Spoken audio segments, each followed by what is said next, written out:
আজি কেবিনেটত আমি এটা যথেষ্ট ডাঙৰ সিদ্ধান্ত গ্ৰহণ কৰোঁ।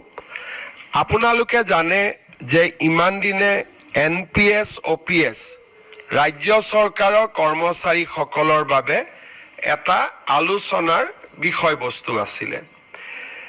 ভাৰত চৰকাৰে এটা সিদ্ধান্ত গ্ৰহণ কৰিছিল যে 25 বছৰ কাম কৰি থকা যিসকল চৰকাৰী কৰ্মচাৰী তেওঁলোকে যেতিয়া ৰিটায়াৰমেণ্ট হয় তেওঁলোকক আমি পুৰণি পেঞ্চন আঁচনিৰ দৰেই আমি পেঞ্চন প্ৰদান কৰিম।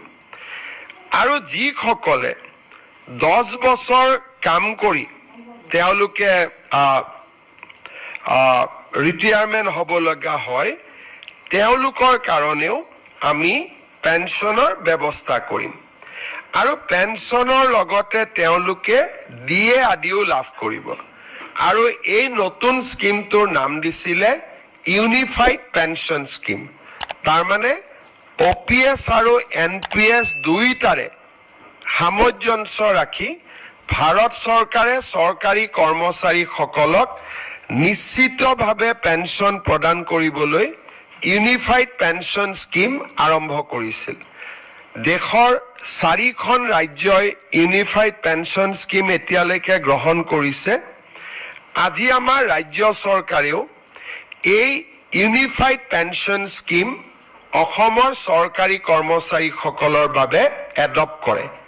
ইয়াৰ ফলত ৰাজ্যত বহু দিনৰ পৰা চলি থকা NPS আৰু OPSৰ বিতৰ্ক সামৰণি পৰিব। যিসকলে NPSত থাকিব খোজে, বিশেষকৈ যিসকল ডেকা ল'ৰা নতুনকৈ নিযুক্তি হৈছে তেওঁলোকে NPSতে বেনিফিট বেছিকৈ পাব UPSতকৈও। কিন্তু আমি দুইটা অপশ্যন তেওঁলোকৰ বাবে খুলি দিছোঁ যে তেওঁলোকে নিজে বিচাৰিলে NPSতো থাকিব পাৰিব বা তেওঁলোকে UPSতো যাব পাৰিব। UPSলৈকে যোৱা মানে তেওঁলোকে নিশ্চিত পেঞ্চন OPSৰ লোকসকলে যেনেকে পাই আছিলে অল্ড পেঞ্চন স্কিমৰ UPSত গ'লে তেওঁলোকে নিশ্চিতভাৱে পেঞ্চন লাভ কৰি থাকিব। আজি এই আঁচনিখন ৰাজ্য চৰকাৰৰ কেবিনেটে গ্ৰহণ কৰে আৰু এবছৰৰ ভিতৰত কৰ্মচাৰীসকলে সিদ্ধান্ত ল'ব পাৰিব যে আমি NPSত থাকিম নে আমি UPSলৈকে যাম। ইয়াৰ ফলত ৰাজ্যত চলি থকা বা দেশত চলি থকা এটা বহুদিনীয়া বিতৰ্কৰ সামৰণি পৰিব বুলি আমি আশা কৰিছোঁ। আজি কেবিনেটত কেইটামান আৰু গুৰুত্বপূৰ্ণ আমি সিদ্ধান্ত লৈছোঁ। এটা হৈছে ধুবুৰী আৰু চাউথ চালমাৰা জিলাত আৰু লগতে অসমৰ চৰ অঞ্চলত কাম কৰি থকা যিখিনি আমাৰ ছোৱালী শিক্ষয়িত্ৰী আছে তেওঁলোকক আমি গৃহ জিলালৈকে ট্ৰান্সফাৰ কৰাৰ বা গৃহ জিলাৰ সমীপৰ এখন জিলালৈকে ট্ৰান্সফাৰ কৰাৰ কাৰণে আমি সিদ্ধান্ত লৈছোঁ। তাৰমানে চাউথ চালমাৰা ধুবুৰী বা চৰ অঞ্চলত যিসকল ছোৱালী শিক্ষয়িত্ৰী কাম কৰি আছিলে 5 বছৰ চাকৰি সম্পূৰ্ণ হৈছে। আগতে আছিলে যে 10 বছৰ হ'ব লাগিব, তাতো পোষ্ট থাকিব লাগিব।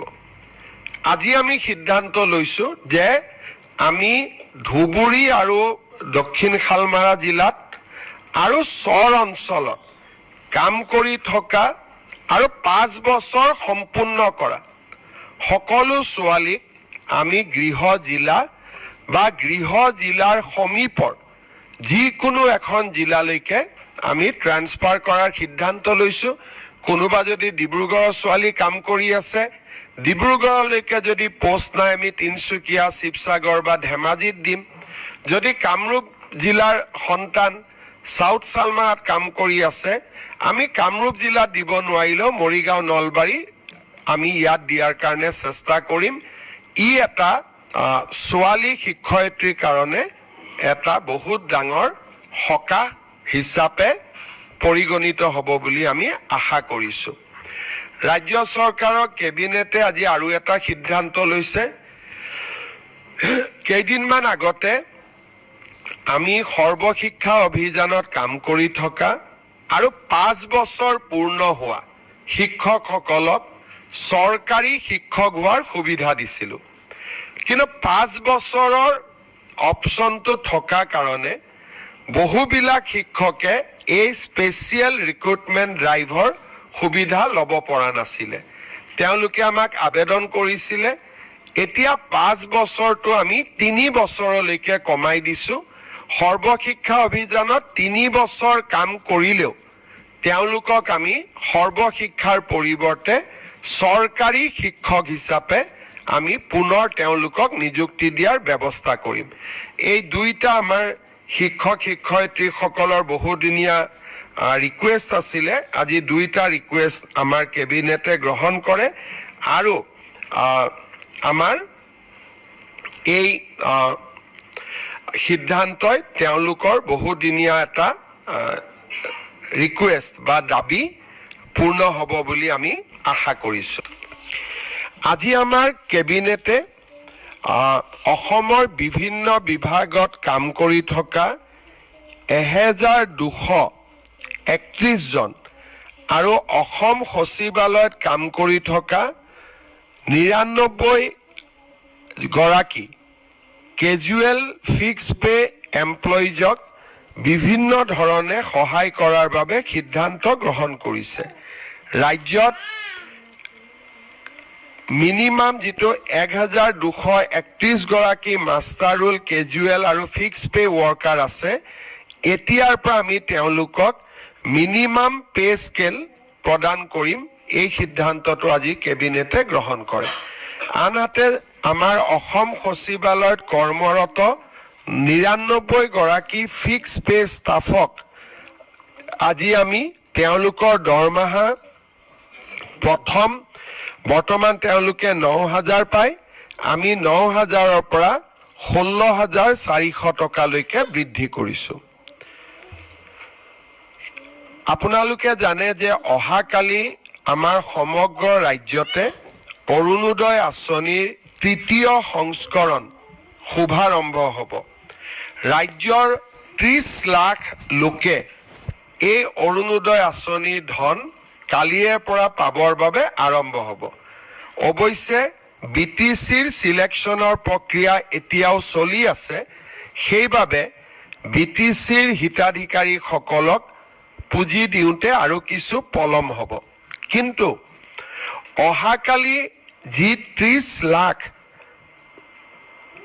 আই মাতৃয়ে অৰুণোদয় আঁচনি লাভ কৰিব, এই অৰুণোদয় আঁচনিত আমি আৰু এটা নতুন সংশোধনী আনিছোঁ।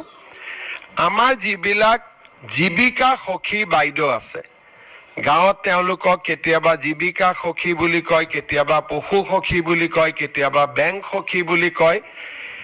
আসাম ষ্টেট ৰুৰেল লাইভলিহুড মিছনত কাম কৰা কমিউনিটি কেডাৰৰ সকলো জীৱিকা সখী বেংক সখী বাইদেউক আমি ডিৰেক্টলি অৰুণোদয় আঁচনি প্ৰদান কৰিবলৈ সিদ্ধান্ত গ্ৰহণ কৰিছোঁ। অসমৰ যদি কোনো ল'ৰা ছোৱালীয়ে কেন্দ্ৰীয় চৰকাৰত কাম কৰে আৰু চাকৰি সূত্ৰে তেওঁলোকৰ ল'ৰা ছোৱালীয়ে যদি অসমৰ বাহিৰত পঢ়িব লাগিছিলে, তেওঁলোকে অসমৰ মেডিকেল কলেজত চিট পোৱাৰ পৰা বঞ্চিত হৈ থাকিবলগীয়া হৈছিল।